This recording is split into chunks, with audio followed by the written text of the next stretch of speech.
Bismillahirrahmanirrahim. Assalamualaikum warahmatullahi wabarakatuh.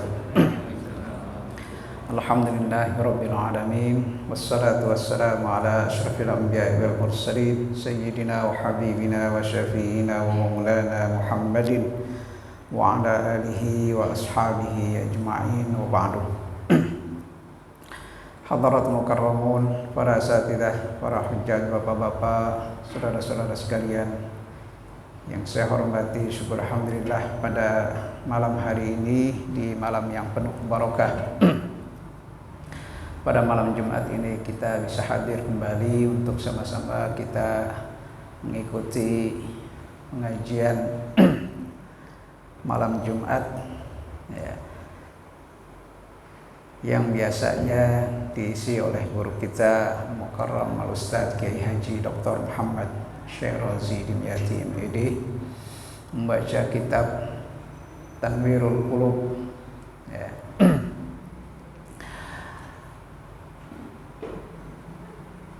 Sambil menunggu ya, kita berharap beliau bisa hadir ya. Mari sama-sama kita buka majelis kita ini dengan kita bermunajat kepada Allah Subhanahu wa taala. Mudah-mudahan kehadiran kita ke majelis ini mendapatkan ganjaran pahala dari Allah Subhanahu wa taala. Kita doakan juga untuk para orang-orang tua kita yang telah berpulang ke rahmatullah, guru-guru kita, para masyayikh kita, para pendahulu Masjid Jami Miftaul Khair, wabil khusus guru kita Bapak Kiai Ahmad Dimyati bin Kiai Ilyas bin Sirin, orang tua kita Bapak Haji Muhammad Siddiq, para munfiqin, munfiqat, para ahli waris Masjid Jami Miftaul Khair, semuanya yang telah berpulang ke rahmatullah, kita doakan mudah-mudahan senantiasa mendapat curahan rahmat dan maghfirah dari Allah Subhanahu wa taala, diampuni segala dosanya, diangkat derajatnya insya Allah Subhanahu wa taala, dijadikan kubur mereka semuanya raudhah min riyadil jannah.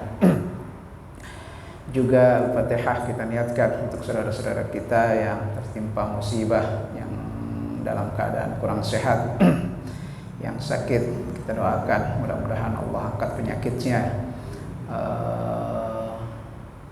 Agus masih sakit, Agus Sugita, bendahara masjid yang masih dalam keadaan kurang sehat, mudah-mudahan Allah angkat penyakitnya, Allah sehatkan badannya.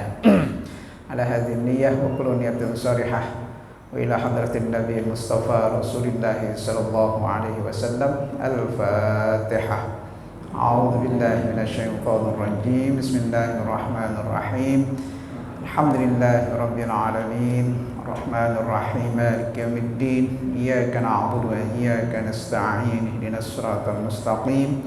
Siratal ladzina an'amta 'alaihim ghairil maghdubi 'alaihim waladdallin. Amin.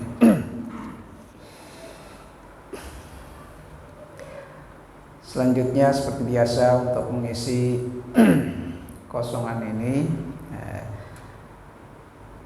saya akan menyampaikan hadis ya, tentang ya, maratibuddin. Maratib itu artinya tingkatan-tingkatan ya, tingkatan agama.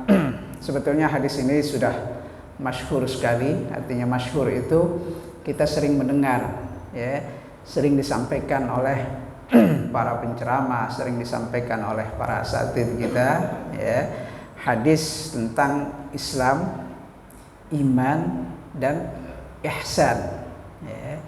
Islam, iman dan ihsan. Nah, ini disebut dalam kitab Arba'in lin Nawawiyah ya, kitab 40 hadis Imam Nawawi itu disebutkan dengan maratibuddin. Maratib itu tingkatan-tingkatannya ya. Dalam hadis ini disebutkan yang pertama tentang Islam ya, kemudian yang kedua tentang iman, dan yang ketiga tentang ihsan ya.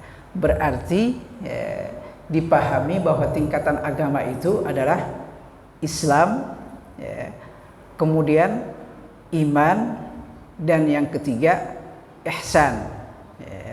Artinya Tingkatan pertama itu adalah Islam, tingkatan yang kedua itu adalah iman, tingkatan yang ketiga itu ihsan. Ya.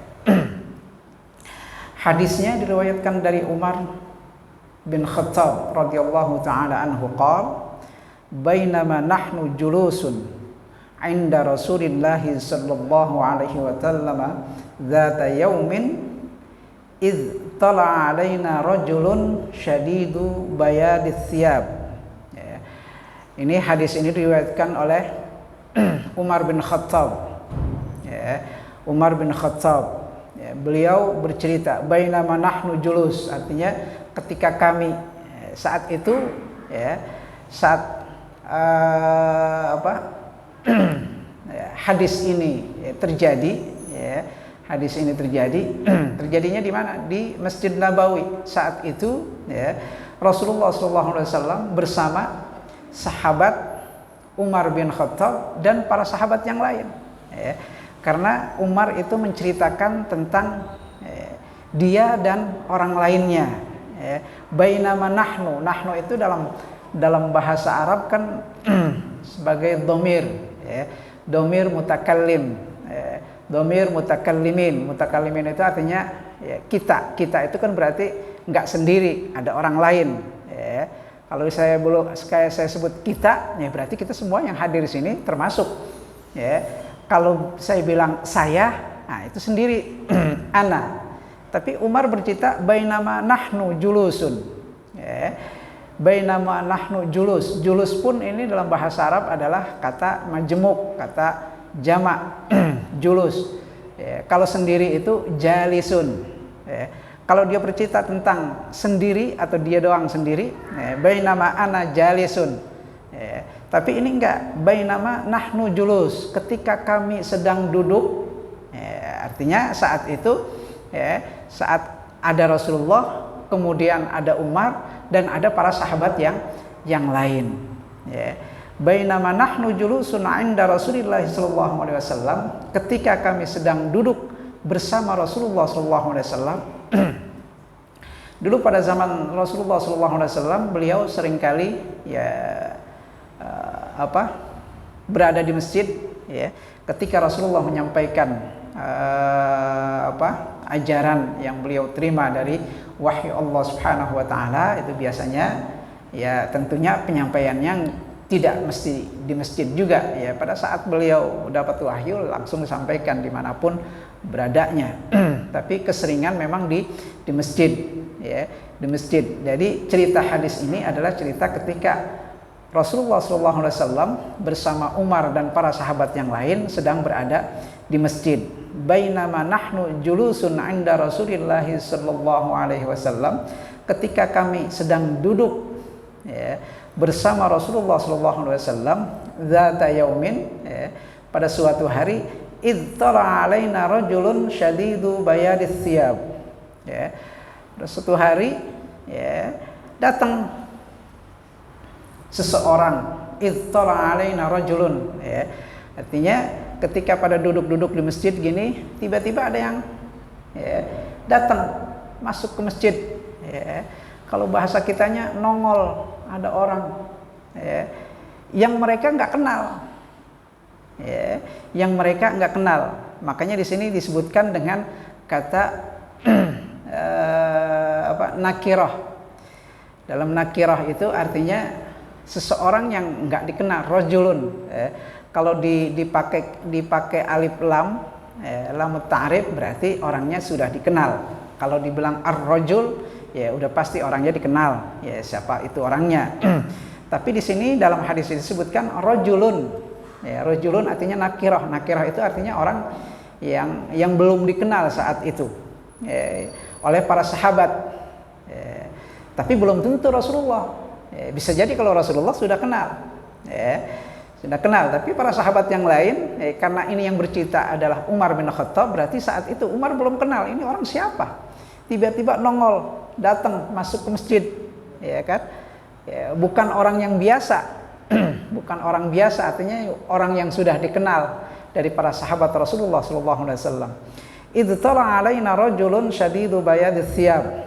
seorang yang masuk ke masjid memakai pakaian yang putih, bersih, ya, putih banget, ya, ya, putih banget, ya, putihnya itu ya kayak baju putih kalau kita baru beli, ya, belum ada bekas-bekas dicucinya, ya. Kalau kena matahari itu, ya, mengkilap. Syadidu bayad, artinya sangat putih, nggak biasa. Ya, kita punya baju putih, kalau kita udah pakai 3-4 kali itu kan karena udah biasa dicuci, itu yang putihnya itu udah beda, ya. Lain dengan baju yang memang baru, ya, kita beli gitu, ya, baru pertama kali dipakai. Nah, itu biasanya putihnya putih mengkilap istilahnya begitu. Syadidu bayadith thiyab, masuk, ya, dengan memakai pakaian yang putih, ya. Syadidu sawadis sya'r, ya. Kemudian pakaiannya itu rambutnya itu hitam, ya, hitam legam, ya, hitam sekali rambutnya. Karena memang saat dia masuk, ya, nggak pakai peci, ya, nggak pakai sorban ketutup gitu kan, enggak, ya, biasa, ya, rambutnya kelihatan. Syadidu sawadis sya'r, ya, rambutnya sangat hitam.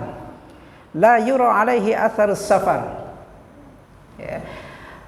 Ketika masuk, ya, bekas telapaknya itu, ya, nggak kelihatan. Kalau sekarang nggak kelihatan, ya karena memang lantainya ini pakai karpet, ya, walaupun mungkin juga kita kalau masuk adalah paling nggak kelihatan gitu bekas kita, ya, bekas kita injek gitu karpet biasanya, ya, kelihatan, ya. Dulu pada zaman Rasulullah SAW masjid itu, ya, nggak ada alasnya, ya, nggak ada alasnya, ya, memang, ya, di tanah gitu, di tanah, ya, pasir. Makanya dalam dalam berapa hadis gitu, banyak hadis menjelaskan, ya, tentang khutbah Jumat, ya. Dulu pada zaman Rasulullah, ya, ketika Rasulullah menyampaikan khutbah itu ada sahabat yang main-main kerikil, ya, karena memang, ya, kondisinya ya seperti itu, nggak ada alasnya, nggak ada tikarnya, ya, masih dari tanah langsung atau dari pasir, ya, karena memang di padang pasir. Artinya Madinah itu ya kota, istilahnya awalnya memang padang pasir. Saya waktu di Sudan itu masih menemukan orang bikin, dan saat itu saya membayangin, ya, bahwa dulu mungkin pada zaman Rasulullah mereka istilahnya bikin masjid itu seperti itu. Jadi cuman dikasih batas, ya, batu-batu yang segini-gini nih disusun baris gitu, kayak ya kayak penggarisan, ya, kayak ya, pokoknya disusun gitu baris terus gitu ke sana. Pada saat waktu itu saya melihatnya karena pada saat diundang buka puasa, ya, undang puasa itu, ya, sholatnya bukan di musola ataupun di masjid.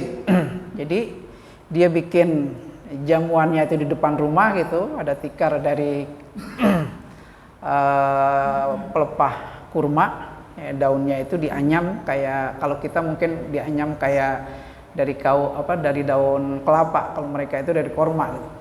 Itu buat duduk, ya, di situ ada hidangan makan.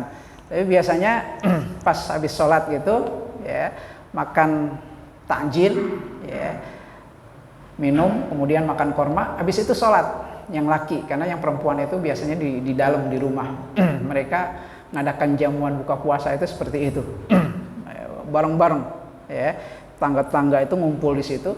Nah, sholatnya itu di sebelah ada tanah lapang gitu, emang disutun batu-batu gitu kan sebagai pembatas, ya, udah di dalam itu.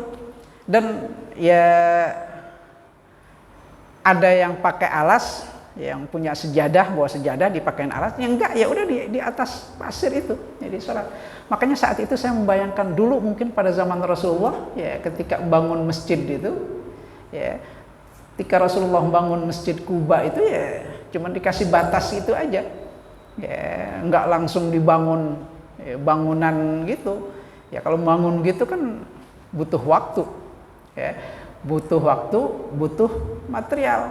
Ya, kalau misalnya tiangnya dari mana?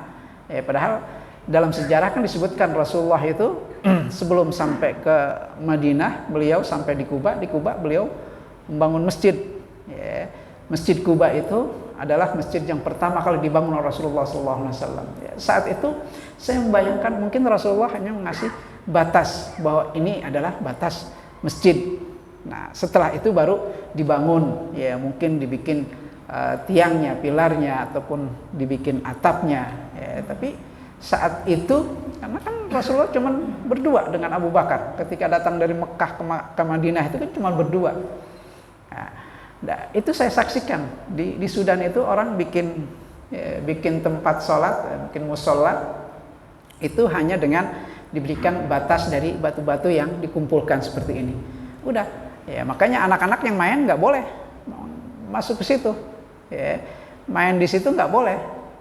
Jadi untuk diketahui bahwa itu adalah tempat untuk sholat, ya, untuk sholat. Nah itu. La yura alaihi atharus safar. Jadi ketika ya, orang ini yang diceritakan oleh Umar masuk ke masjid, ya, ke Masjid Nabawi maksudnya, padahal saat itu Masjid Nabawi itu ya nggak ada alasnya, nggak ada tikarnya, artinya memang dari tanah langsung, ya berupa pasir hamparan gitu.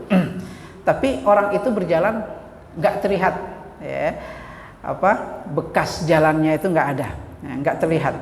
Wala ya'rifuhu minna ahadun. Ya, kemudian nggak ada dari kita satupun yang mengenal orang itu. Ya, orang yang masuk ke dalam masjid, ya, pakaiannya putih bersih, kemudian rambutnya hitam legam, kemudian ya, yang diamati oleh Umar, orang itu ketika berjalan bekas ya, telapak kakinya itu nggak terlihat. Ya. Juga nggak ada di antara kami ya, yang mengenal orang itu. Artinya orang ini orang asing, ya. Orang ini orang asing. Hatta jalasa ilan Nabi sallallahu alaihi wasallam fa asnada rukbataihi ila rukbataihi. Ya. Sampai akhirnya ketika orang itu datang menghampiri Rasulullah sallallahu alaihi wasallam, di depan Rasulullah dia duduk, ya, dia duduk, ya, karena biasanya para sahabat itu sangat menghormati, ya, setiap tamu yang datang kepada Rasulullah SAW, ya, selama tamu itu sopan, ya, selama tamu itu santun, biasanya para sahabat itu juga nggak usil, ya, kecuali kalau ada tamu yang yang usil, yang datang. Biasanya ada sahabat yang ingin menjaga Rasulullah SAW. Di antaranya ya, yang sering kita dapatkan itu adalah dalam hadis itu adalah Umar. Biasanya kalau ada orang yang datang marah-marah ke Rasulullah, biasanya yang mencegah adalah Umar, ya. Karena memang di antara sahabat yang mempunyai keberanian tinggi itu adalah Umar bin Khattab, ya. Karena beliau itu terkenal dulunya sebelum masuk Islam itu adalah sebagai jawara, istilahnya kalau bahasa kitanya itu jawara, jagoan, ya, jagoan di Mekah. Makanya orang-orang juga pada takut, ya, jangankan orang, ya, setan aja takut. Setan sama Umar itu takut. Dalam hadis disebutkan kalau Umar lagi lewat di satu jalan, ya, setan ketemu, ya, pasti setannya akan minggat, nggak mau jalan, ya, di jalan yang dilewati oleh Umar. Ada dalam hadis disebutkan demikian. Ya. Hatta jalasa ilan Nabi SAW. Nah orang ini, ya, orang yang tadi masuk dengan pakaian baju yang putih bersih, ya, kemudian rambutnya hitam, ya, ketika berjalan nggak terlihat, ya, bekas, ya, langkahnya, kemudian ya, nggak ada seorang pun yang mengenalnya, ya, Ketika datang sampai ke depan Rasulullah, dia duduk di depan Rasulullah sallallahu alaihi wasallam. Ya. Ila Nabi sallallahu alaihi wasallam fa asnada rukbataihi ila rukbataihi. Artinya orang itu menempelkan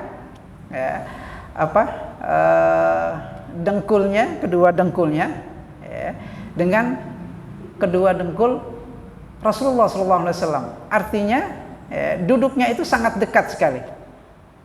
Enggak berjauhan kalau saya dengan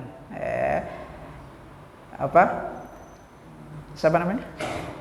Rahiman, ini kan jauh, berjarak gitu. Kalau ini enggak, karena kedua dengkulnya ini bersentuhan. Asnada itu artinya bersentuh, ditempelkan, bersentuhan. Artinya sangat dekat sekali, sangat dekat sekali dengan Rasulullah sallallahu alaihi wasallam. Wa wada'a kaffaihi ala fakhdhaihi. Karena dekat sekali, dengkulnya, kedua dengkulnya ini nempel, sehingga tangannya itu dekat dengan paha Rasulullah sallallahu alaihi wasallam. Makanya disebutkan di sini wa wada'a kaffaihi, meletakkan kedua tangannya, kedua telapak tangannya ala fakhdhaihi, maksudnya di atas kedua paha Rasulullah sallallahu alaihi wasallam. Kedua telapak orang itu kemudian diletakkan di kedua paha Rasulullah sallallahu alaihi wasallam.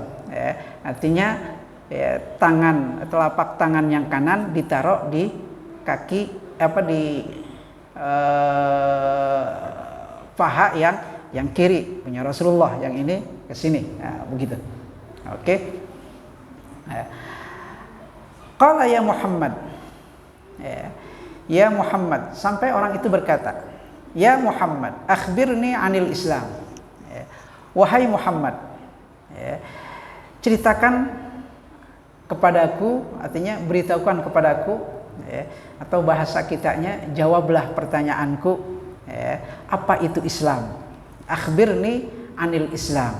Yang pertama ditanya oleh orang itu dalam kisah Umar bin Khattab ini adalah tentang Islam. Ditanyakan, akhbirni 'anil Islam, ceritakan kepadaku tentang Islam. Faqala Rasulullah sallallahu alaihi wasallam, al-Islam an tashhada an la ilaha illallah wa anna Muhammadar Rasulullah wa tuqimus shalah wa tu'tiz zakah wa tasum Ramadan wa tahujjal baita in istata'ta ilaihi sabila. Yang pertama ditanya oleh orang itu adalah tentang Islam. Rasulullah SAW menjawab, Islam itu adalah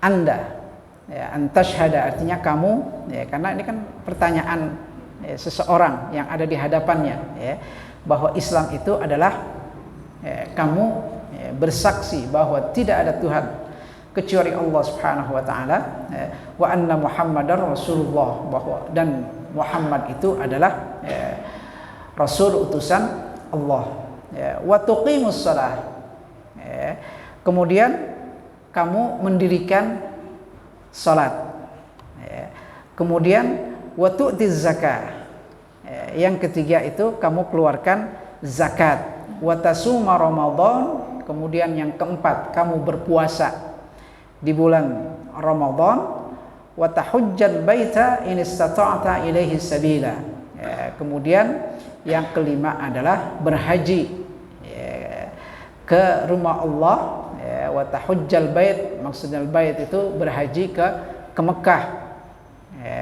Karena sekarang ada orang yang punya ada kelompok orang yang berhaji enggak ke Mekah,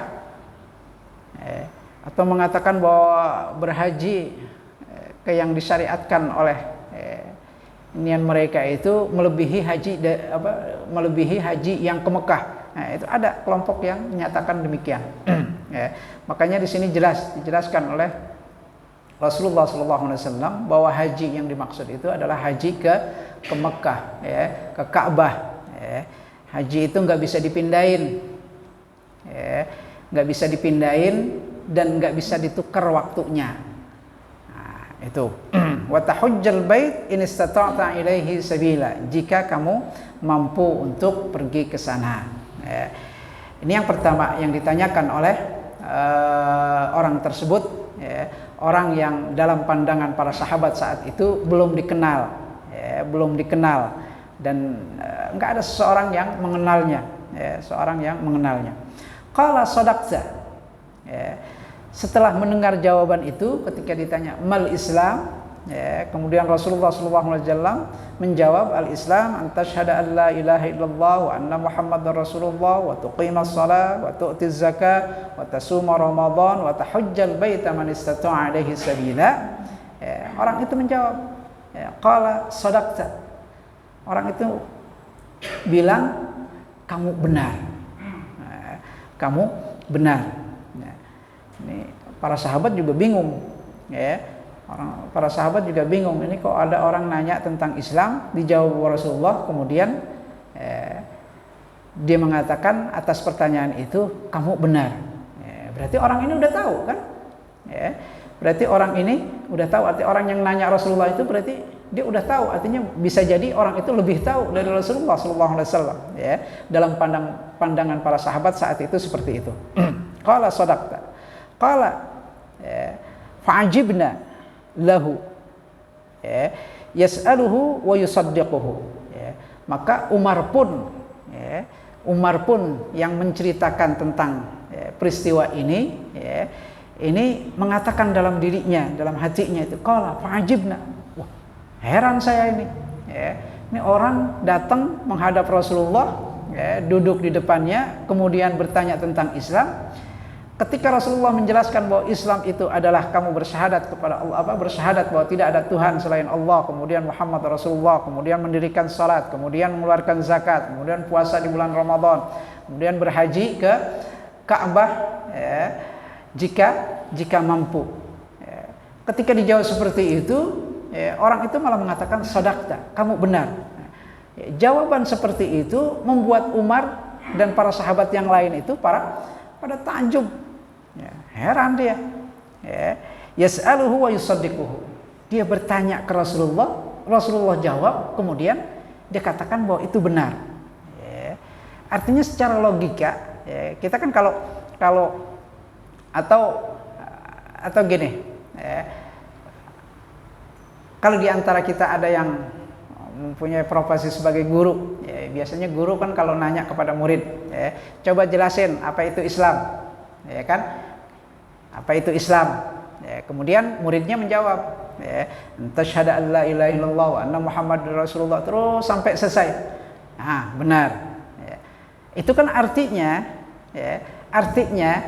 guru itu yang bertanya lebih tahu dari muridnya, dan gurunya tahu bahwa jawaban itu benar, makanya dibilang kamu benar, gitu, ya kan?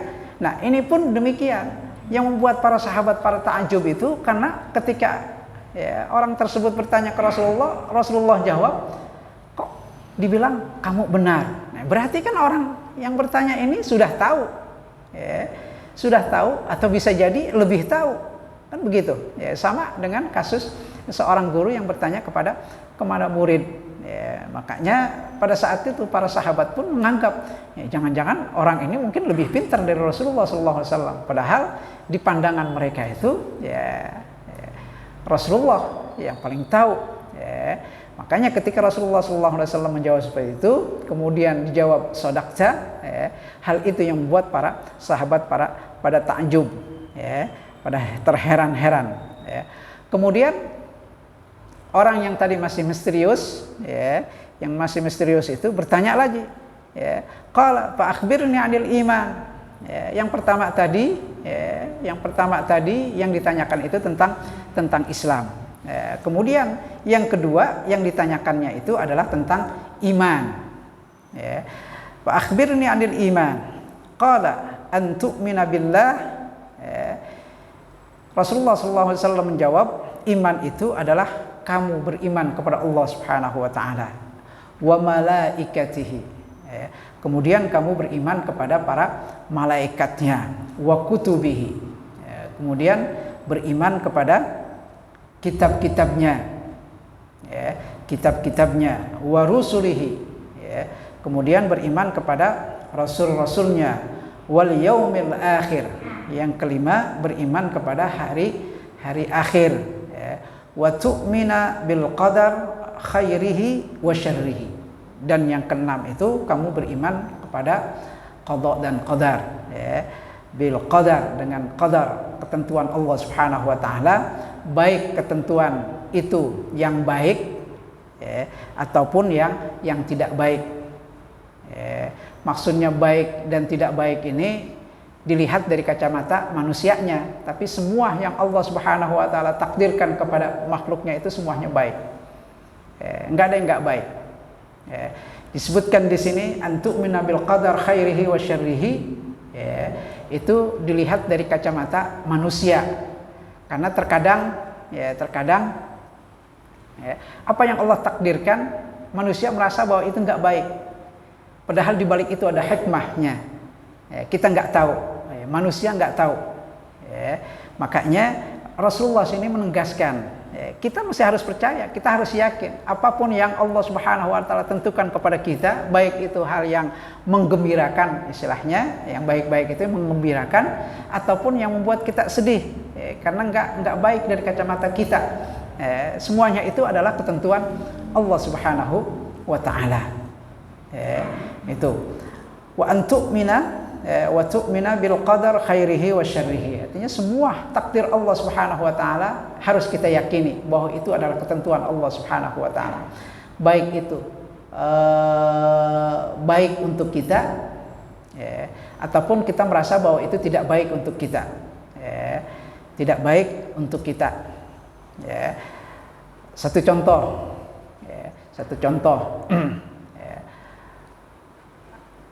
Dalam perkawinan berumah tangga Allah Subhanahu wa taala, ada yang diberi keturunan, ada yang enggak. Ya kan? Ada yang diberi keturunan, ada yang enggak. Yang diberi keturunan, ada yang diberi keturunan laki semua. Dikasih anak laki semuanya. Punya anak 6, laki semua 6. Ada yang 12 laki semua 12. Kemudian ada dikasih anak perempuan semua, 4-4-nya perempuan, dikasih 7-7-nya perempuan. Bahkan kalau orang kampung ada yang pakai minjem angkin istilahnya, yang biasa punya anaknya laki semuanya dipinjem angkin yang biasa dipakai istrinya ngelahirin. Ada cerita orang kampung seperti itu. Ya tetap aja ketika ngelahirin dikasih itu juga, karena memang itu yang diberikan oleh Allah Subhanahu wa taala. Ada yang dikasih, ada yang punya anak, ada lakinya, ada perempuannya, ada yang cewek, ada cowoknya. Ada pula yang tidak dikasih keturunan. Ada juga yang tidak dikasih keturunan. Mungkin orang yang nggak dikasih keturunan itu menganggap bahwa ketentuan ini nggak baik buat dia, nggak baik buat dia, merasa bahwa dia tidak dikasih keturunan oleh Allah Subhanahu wa taala, enggak dikasih anak. Enggak dikasih anak. Padahal kita enggak tahu di balik itu, tentunya Allah yang punya tahu, Allah yang tahu, ada hikmah di balik itu. Makanya Rasulullah sallallahu alaihi wasallam menegaskan wa tu'minu bil qadar khairihi wa syarrihi. Maksudnya khairihi wa syarrihi itu khair, baik di kacamata atau dalam penglihatan pandangan manusia, wa syarrihi juga hal-hal yang dianggap oleh manusia itu tidak baik, termasuk dalam kasus tadi, contoh, itu satu contoh saja. Banyak lagi hal yang lain, mungkin Allah turunkan kita musibah apa gitu, kita nggak tahu, tapi itu sudah menjadi ketetapan Allah Subhanahu wa taala, harus kita imani bahwa itu adalah ketentuan Allah Subhanahu wa taala. Untuk apa? Untuk supaya kita tidak menyesali apa yang menjadi ketentuan Allah Subhanahu wa taala, atau tidak menerima apa yang menjadi ketentuan Allah Subhanahu wa taala, atau ingkar atas ketentuan Allah Subhanahu wa taala. Makanya ditegaskan oleh Rasulullah sallallahu alaihi wasallam, wa tu'minu bil qadar khairihi wa syarrihi. Semua ketentuan Allah Subhanahu wa taala itu harus kita kita imani. Ya.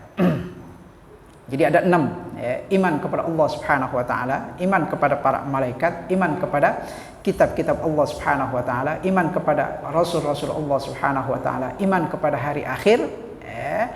Dan iman kepada qada dan qadar. Ya. Di awal-awal tahun 2000-an saya pernah menghadiri penggalangan dana untuk pembangunan Islamic Center di Samarinda. Waktu itu saya diminta untuk menjadi penterjemah. Yang hadir dalam pertemuan itu duta-duta besar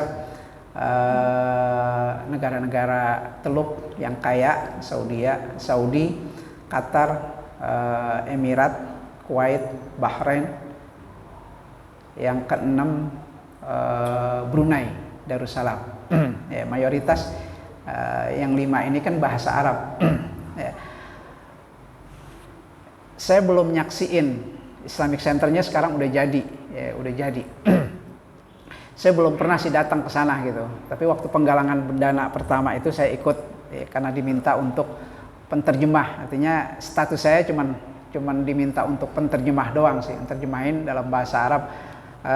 Dari bahasa Arab ke bahasa Indonesia dan sebaliknya, ya, seperti itu. Karena yang hadir di situ adalah duta-duta besar negara Arab 5, ya, 5 negara-negara Arab kaya, plus yang keenamnya itu adalah Brunei Darussalam.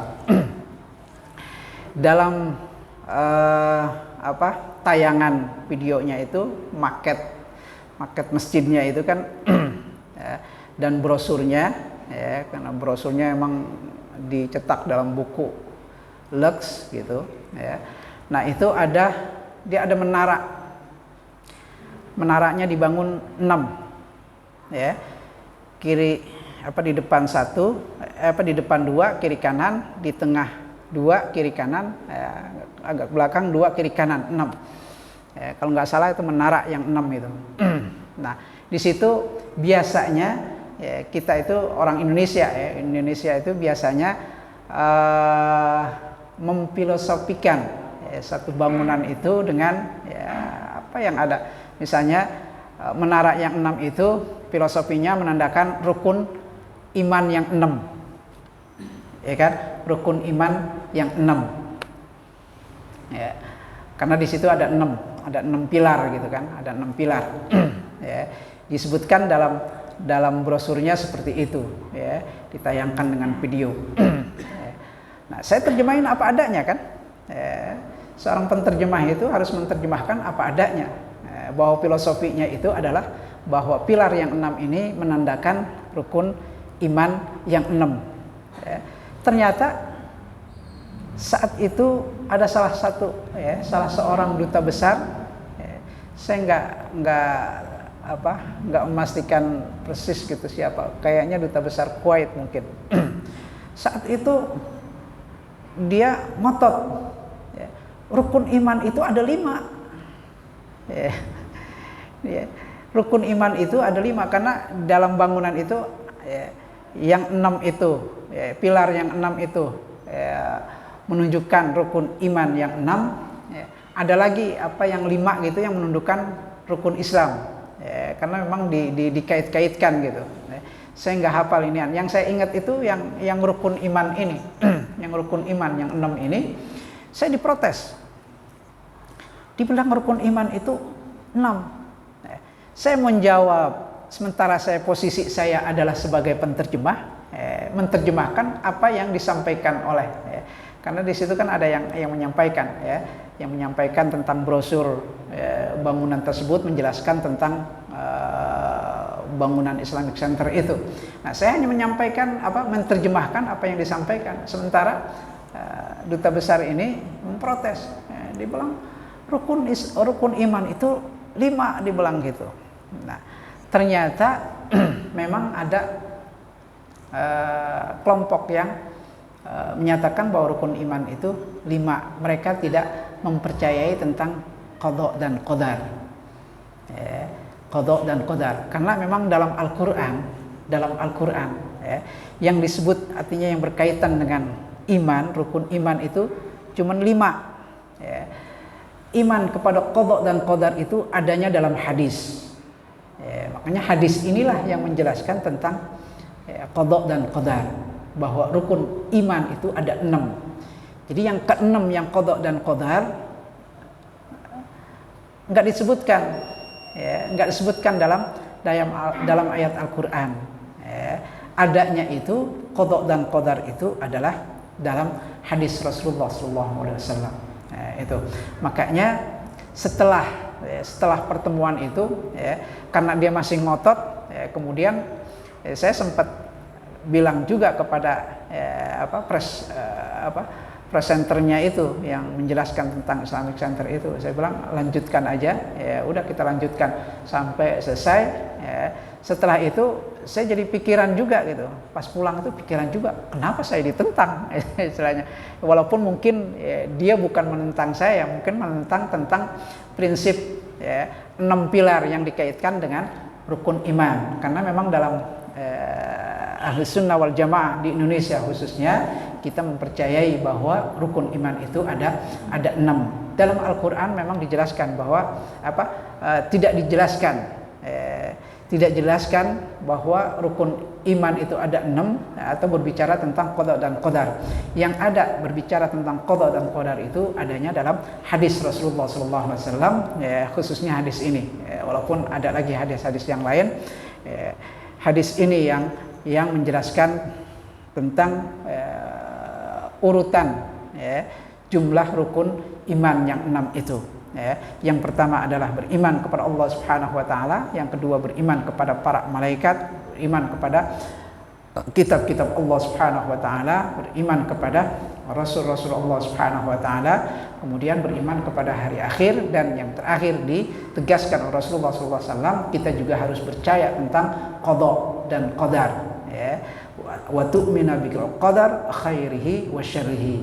Harus kita percaya kepada qadar, baik itu, ya, hal-hal ketentuan ataupun takdir yang baik-baik, ya, dalam kacamata kita ataupun yang jelek, semua itu menjadi ketentuan Allah Subhanahu wa taala dan harus kita imani. Ya, harus kita imani. Ya, contohnya ya yang seperti tadi, tentunya banyak lagi kasus-kasus yang lain. Yang semua menjadi takdir Allah Subhanahu wa taala. Ya, menjadi takdir Allah Subhanahu wa taala. Ya.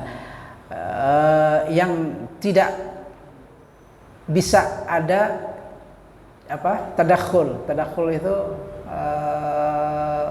campur tangan, ya, manusia, karena itu menjadi ketentuan Allah Subhanahu wa taala, ya, termasuk, ya, jodoh, ya, termasuk, ya, tadi keturunan Allah kasih, ya, si A itu keturunan laki semua, ya, perempuan semua, ya.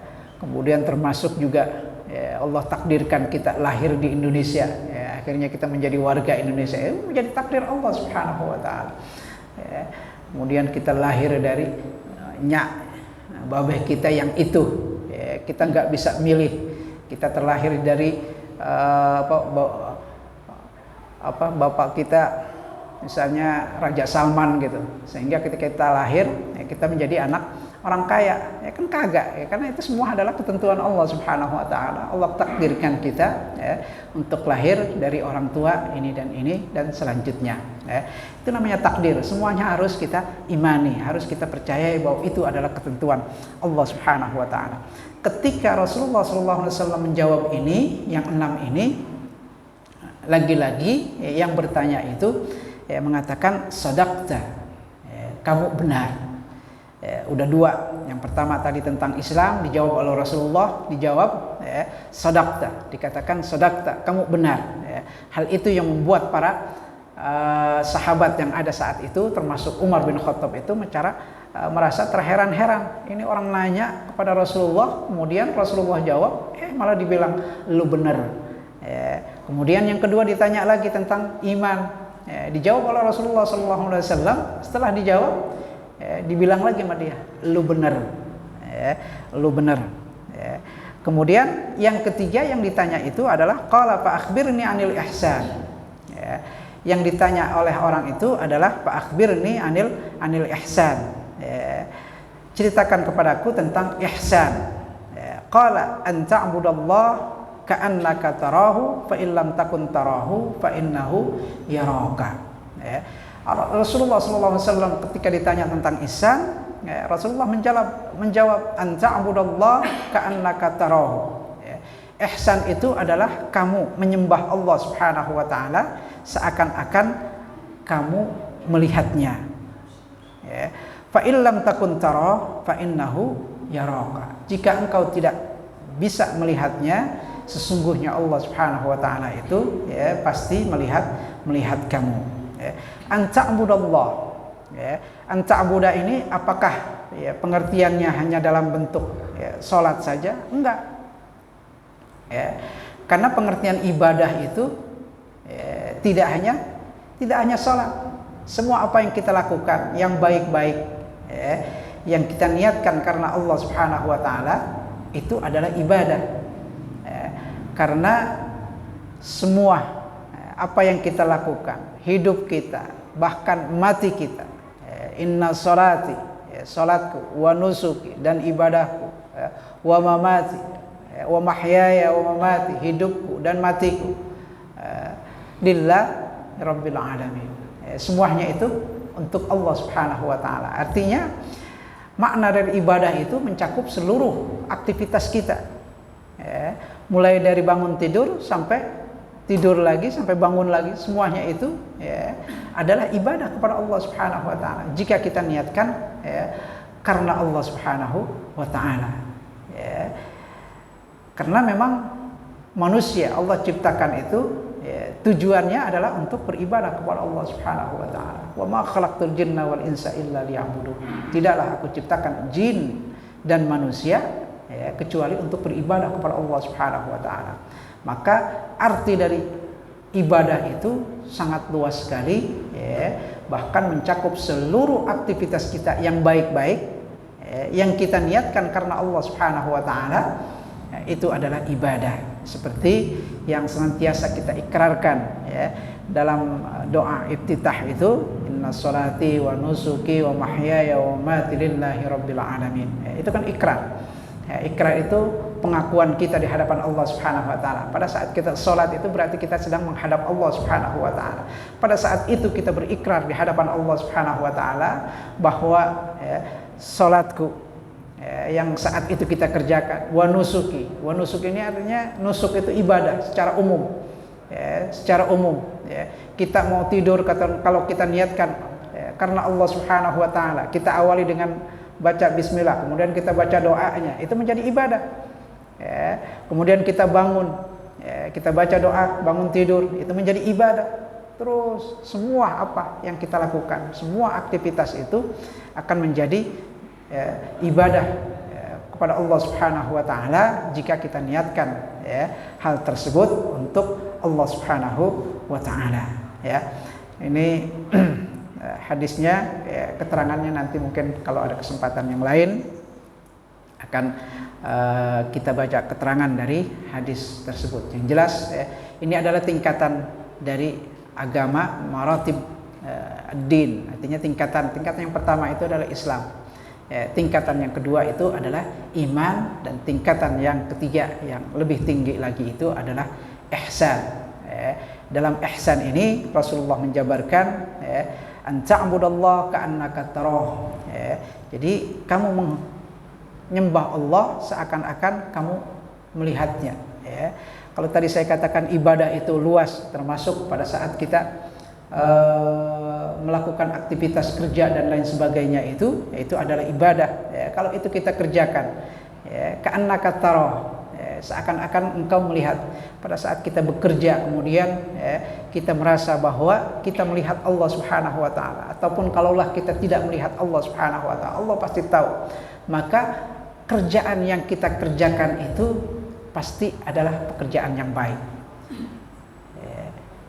Enggak mungkin seseorang melakukan maksiat kalau dia sadar bahwa Allah Subhanahu wa taala melihatnya, pasti dia akan tinggalkan.